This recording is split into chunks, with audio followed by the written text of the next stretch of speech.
So this is a situation, oh, so you notice Afghanistan, if you're comparing Afghanistan with Korea and the United Kingdom is doing slightly better than Korea, but Afghanistan is way, way lacking, right? How about youth literacy? We only have data on Afghanistan for some reason. How about literacy rate, youth? And again, it's broken down by age and gender. So you also have data from Afghanistan. We don't have data from Korea or the United Kingdom for some reason. You got adult literacy. Again, you got data from Afghanistan. How about literacy, expenditure per student? We got data now from both United Kingdom and Korea, but we don't have data on Afghanistan. Well, that's interesting. So you, as you can see from this chart, we have expenditure per student, and in the context of the United Kingdom, you know, the percentage of GDP per capita is much higher compared to, let's say, what is being spent in Korea on education per student. Public spending on education, again, we have now data on the 3 countries, which is essentially a percentage of GDP, and this is kind of interesting. The United Kingdom is on top. It spends a lot more money on education compared to, let's say, Korea and Afghanistan. And again, you generate those statistics in the context of PDF reports, or you can dump them into an Excel file and you can build your database accordingly, and you can do additional analysis as such.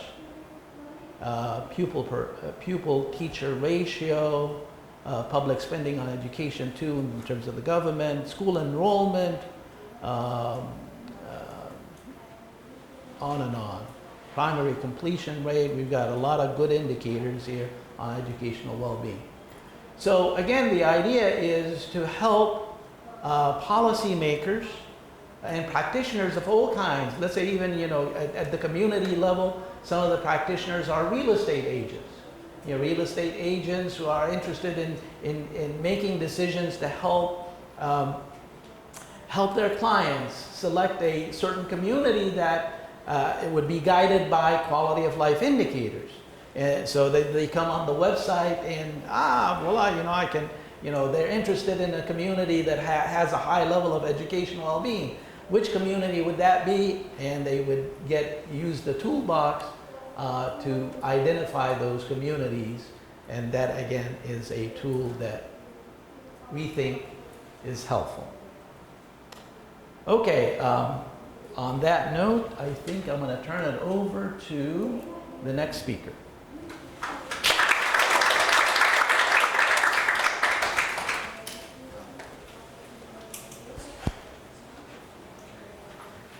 Oh.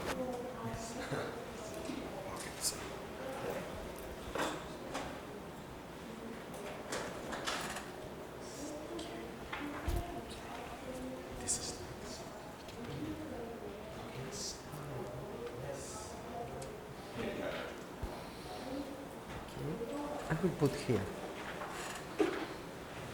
No? It's okay? Or not? Yes.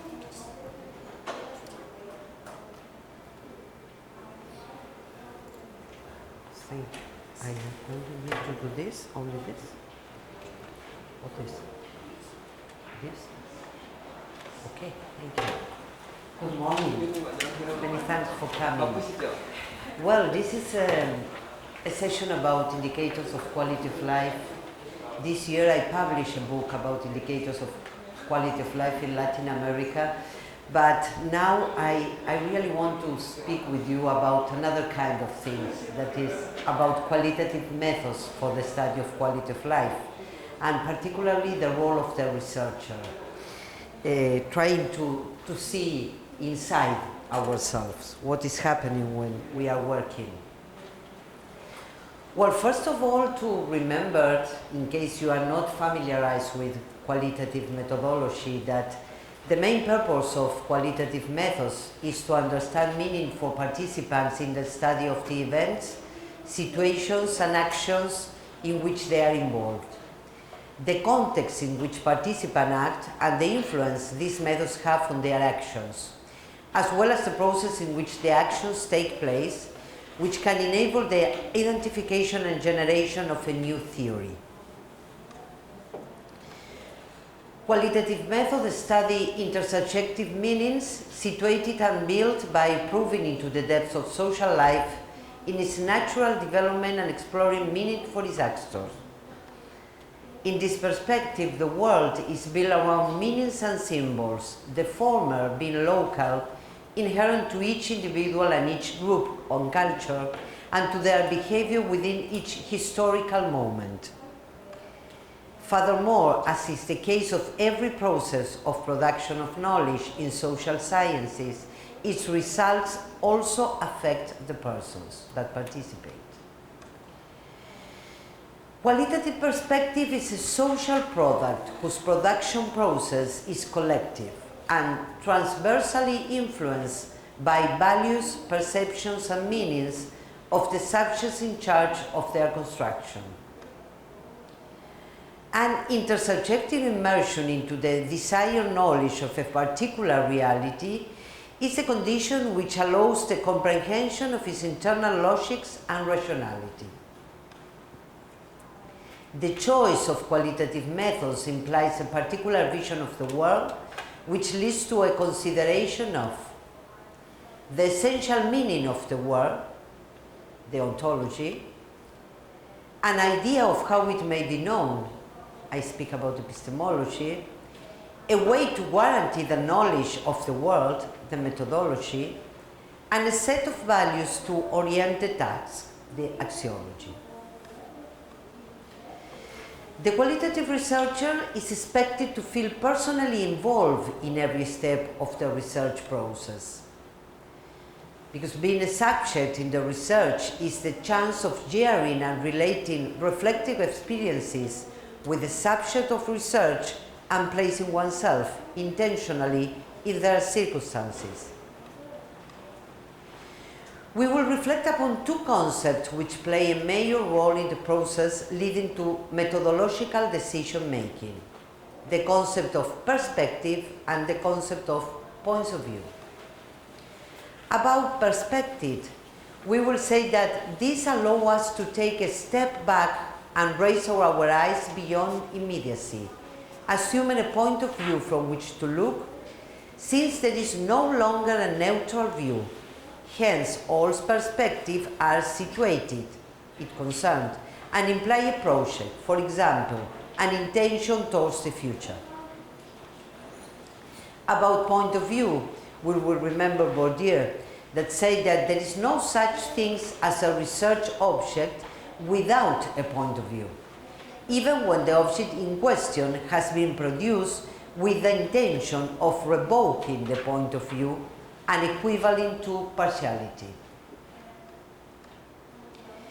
In this line of thought, the consideration of the perspective chosen by the researchers and the consideration of their points of view both sustain and mark the limits of their type of work. Regarding the methods, the debate has traditionally been centered in the relevance of choosing the quantitative method or the qualitative method. And in this sense, we are aware that each of these options implies a number of specifications, characteristics, advantages, and disadvantages. Likewise, it is important to remember the place of sensitivity in this process. Being sensitive means being able to penetrate and give significance to incidents and events shown by the data. Thus, personal, professional experience may increase that sensitivity if used appropriately. We will propose three dimensions for the analysis of the role of the qualitative researcher: a personal dimension, a professional dimension, and a political dimension. We speak about personal dimension, that it is centered around the perception and personal experiences of the persons, at an initial stage, and though it is essential and structuring dimension of every research process, it is not always considered first in the academic scope. The professional dimension considers the possibility of including in the scientific field professionals whose professions have emerged only in the last decades. The professional peculiarity of each of the researchers designate and condition the development of their future careers. There are professions traditionally devoted to research work, while others have come to emerge in this field in the course of the last 2 decades. About political dimensions, we will say that it refers to the analysis of the decision-making processes in the scientific academic field, which implies the consideration of the systems of power and their different expressions. The importance of the use of qualitative methods in quality of life studies is related with the importance of considering people's perceptions, opinions, feelings, ideas, and interpretations. Well, last year I published a book called Qualitative Studies in Quality of Life, Methodology and Practice. It's part of SIR series, the volume 55. The book is organized in 2 parts. The first one dedicated to theory and methodology. We speak about relevance of the use of qualitative method for the study of quality of life, the qualitative research in the quality of life field, the role of context and culture in quality of life studies, and the integration of qualitative and quantitative methods in quality of life studies.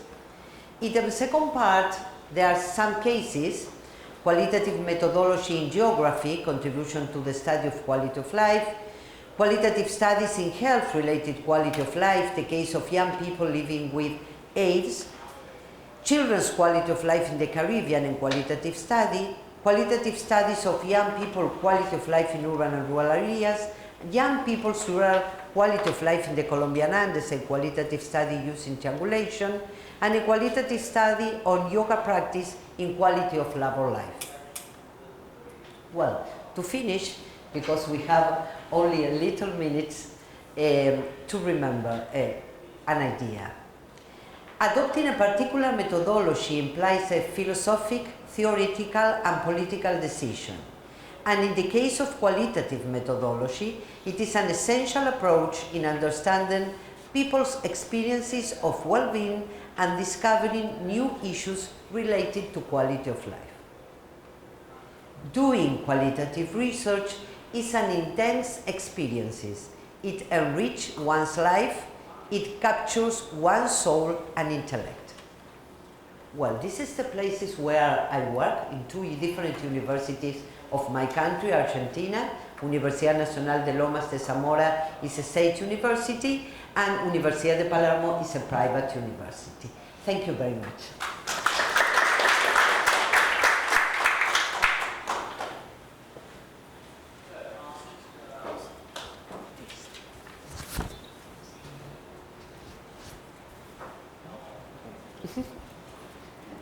For my glasses. But they're perfect for the microphone.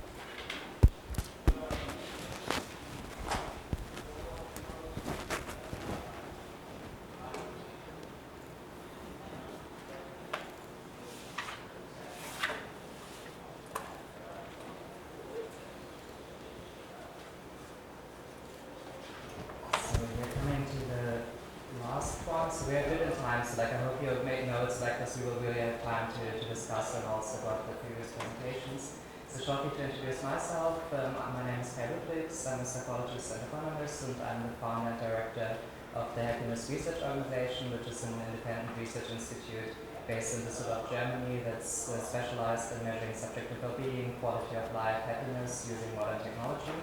And so we started this like 2 years ago, and so pretty exactly 2 years ago. And with an initial idea and just try to cooperate especially a lot, which is the meaning of the word organization, the institute's name.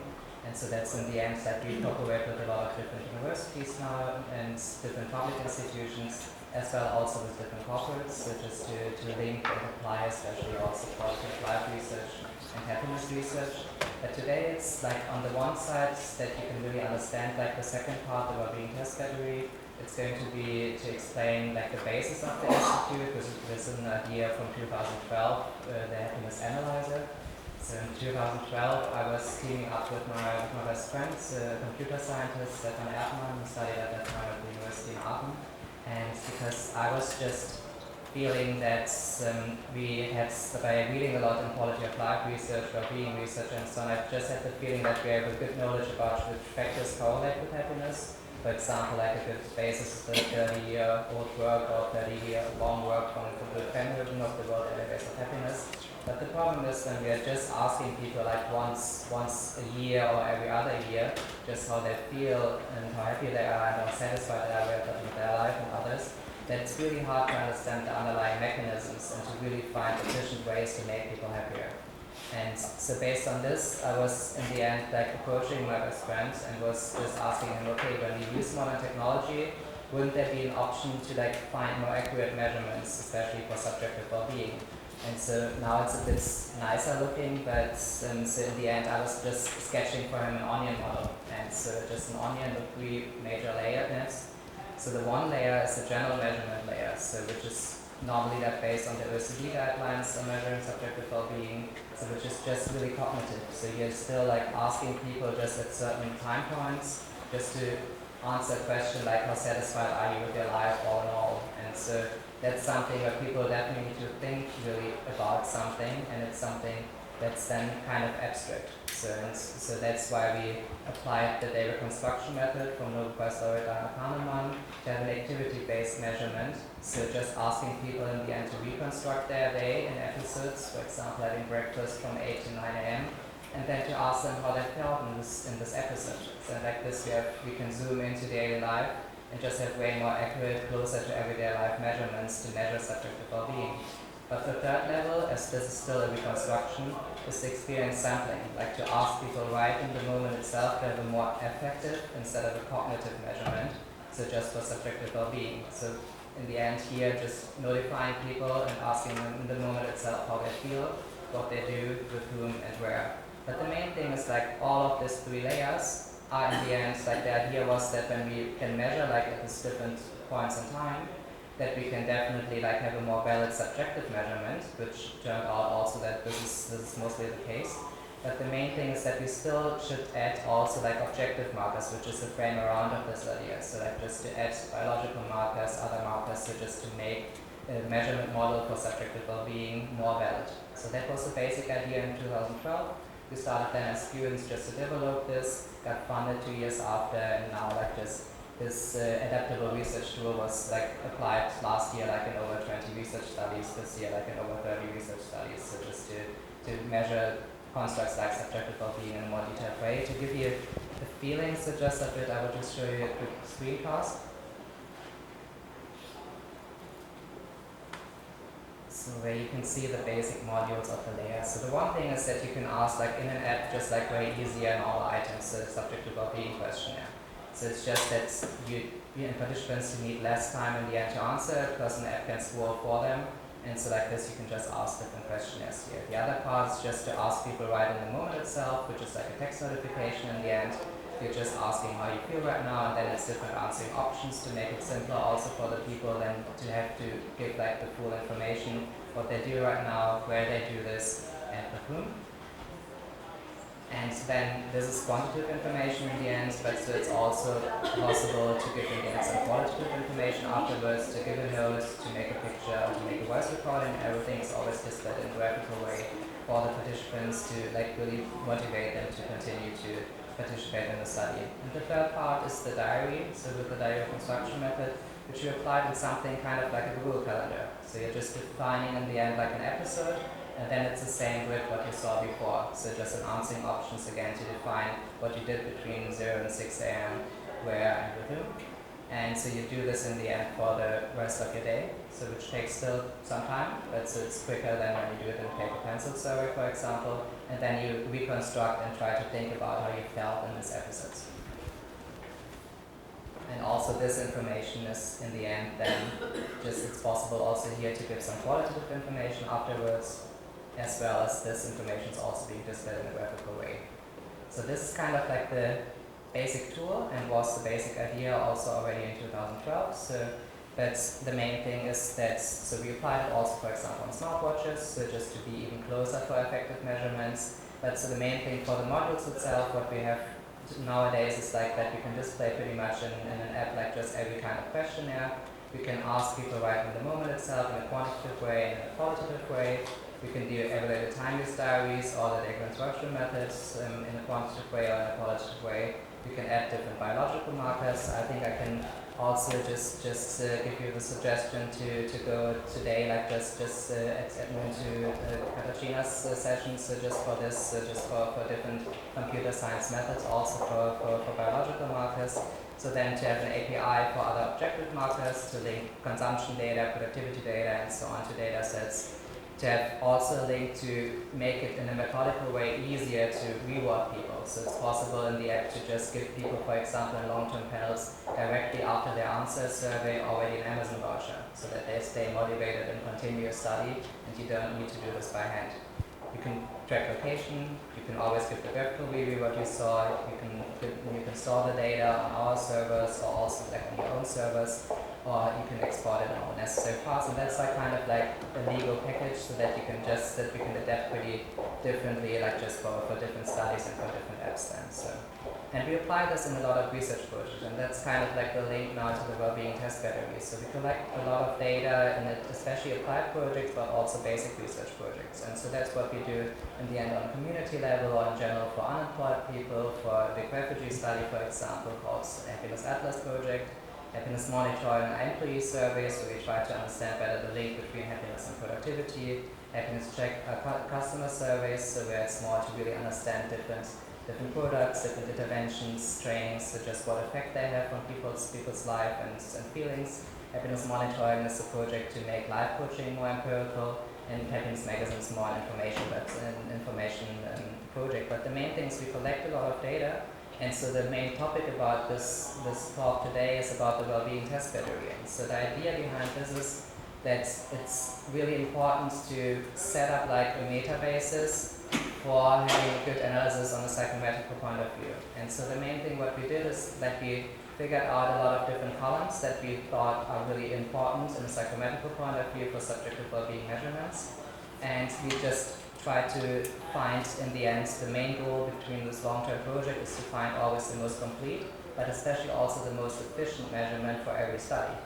And so the main basis for this is the World Database of Happiness. So one thing will come make it like to Seoul this year, but from Ludwigs, I hope that most of you are aware of this tremendous work from the last 3 decades.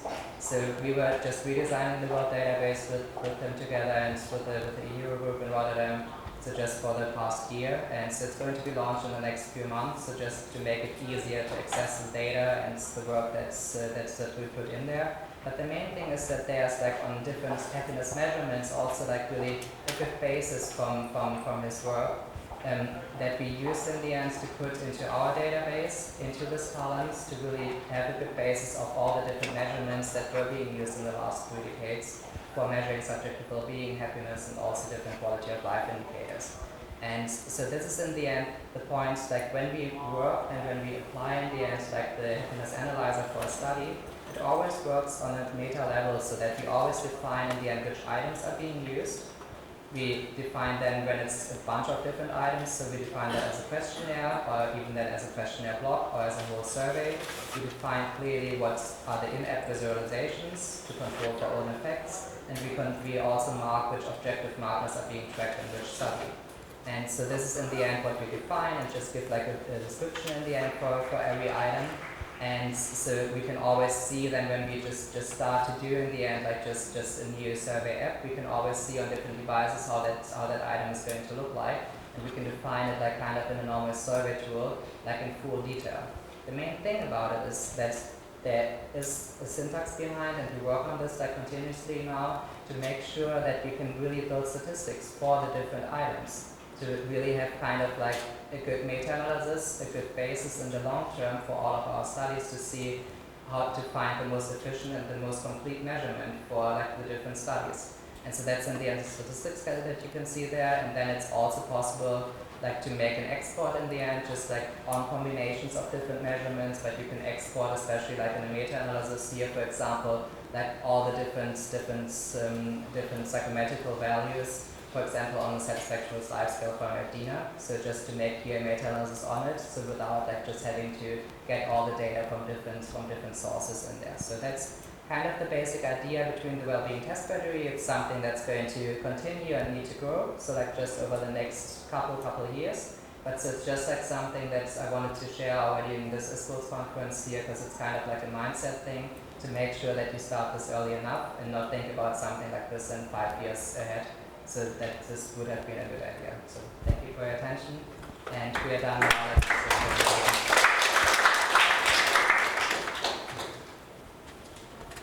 So we have really, I think, good time left. So we have 20 minutes left for questions. So like this, I will also just sit down, and you're free like just to ask us presenters, so like anything to what we presented. Since you were there, can I start with asking? Yeah, of course, yeah.